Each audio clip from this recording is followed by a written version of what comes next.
that sun up there? That's Florida. That's where they keep the sun.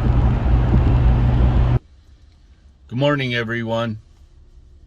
Listen, I finally got some downtime and got to come home for a week, so I drove home from New Mexico. I'm not real big on flights. I don't like going through the security and sitting in a congested plane. I like to stop and eat when I want and drink when I want. And it was a long drive, but in my opinion, well worth it. I enjoy driving anyway, but I didn't have any coffee in the house, so I came up to the coffee shop and bought myself a coffee, and I'm going to sit here and watch the sun come up. But today's Monday, and on my projects, I always like to have a safety meeting on Monday, so I thought I'd have a quick conversation about that. And the topic I'd like to cover today is GFI receptacles.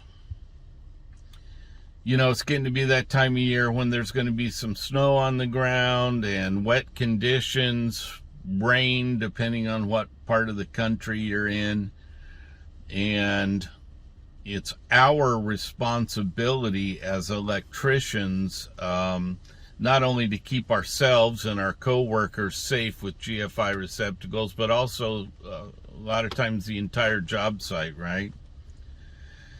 And, you know, one time I worked on a project in Kansas.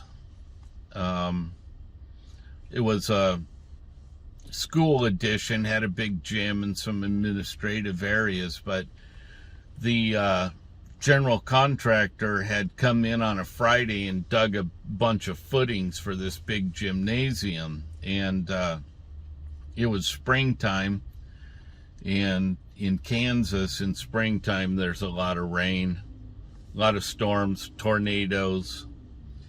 And this particular weekend we had a big storm come through. It rained a lot. It was a drencher.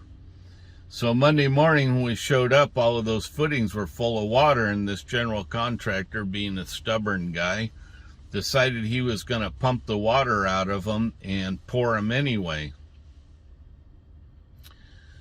And so, you know, we'd put our office trailers all along the street in front of this project, and, you know, I'd set up some temporary power to hook them all up, and I put up a big station where there were a lot of circuits, and there's, I don't know, 8 or 10 different circuits with GFIs on them to kind of service the job site there in the front part.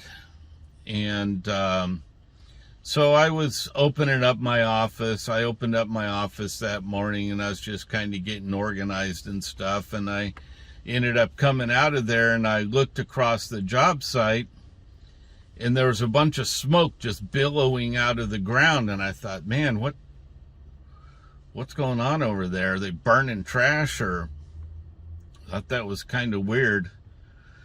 And I was standing there looking at it, and this young man came walking up to this area where all this smoke was coming out, and he bent down and he picked something up and he held it in front of his face like this. And I thought, oh my God, that's an extension cord. That cord had fallen in the water, and where it was a connection to another cord, it was sizzling down there in the water. And I'm like, oh my God, he's going to kill himself. And immediately I thought, well, you know, why didn't the GFI trip? And I followed his cord all the way back with my eye, and it went into the rear of my trailer. On the back side of the trailer was a storage area for tools and things, and there were some receptacles in there, and they weren't GFI protected, and he was plugged into one. And I ran in there and unplugged that thing as quick as I could, and then I went running out to the middle of the site, and I asked him, dude, you know, what are you doing? And he said, oh, that cord fell down in that water right there. I had to take it out. I said, yeah, and you're going to kill yourself. I said, why weren't you plugged into one of the GFIs? he told me, oh, those things don't work. Every time I plug into one, they trip. And I said, it's trying to save your life. You know, it's telling you that the conditions aren't good and you're going to hurt someone. And so me and him had a long discussion on GFIs. You know, I've heard a lot of stories about people, you know, being electrocuted. A lot of them, for you residential guys, have been stories about people underneath houses. And one in particular that I remember was a friend was telling me about a HVAC guy that had plugged a trouble light into a garage and crawled under the house with it, and the guard over the light bulb had been removed or broke off or whatever, and he hung it up over his head, and his buddy was handing hard metal duct into him underneath. So he's laying on his back under there, and he's pulling this hard metal duct in like this and setting it aside, and he pulled one in and hit his light bulb and broke it and electrocuted himself right there. For you guys who work on residential projects, underneath the house is a bad place to be laying and either working on electrical or working with electricity. And you always want to make sure that you're plugged into a GFI. Personally, I don't like putting junction boxes under houses for that very reason. Someone's going to have to lay there in the dirt someday, and it's often very damp under there, you know, and work on that thing. But plugging into a GFI isn't enough. Before you plug into a GFI, you always want to test it because they go bad. They go bad all the time. And if you push the test button and the little button doesn't pop out for the reset, it's not working and it's not going to protect you. And you need to go find a different receptacle to plug into. You know, as the electrician on the project, it's your responsibility to go around periodically and test those, but you should also educate the people on the project and let them know, listen, don't plug into a GFI without testing it first to make sure it's actually working.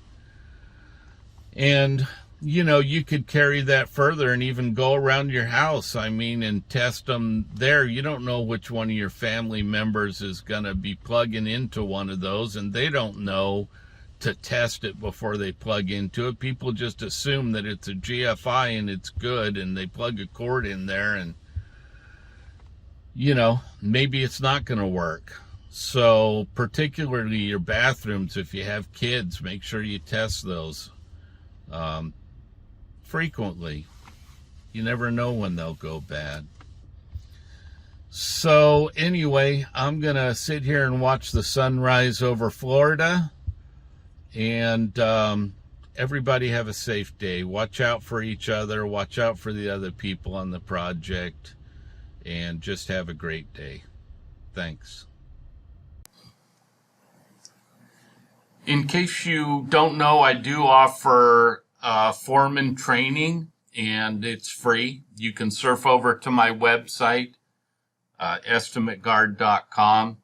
Click on this button right here for the free foreman training. It will send you an email. It's going to ask you to verify your email address. I do get a lot of spam, so I have to do that. But once you confirm, it'll send you a video a day for 12 days.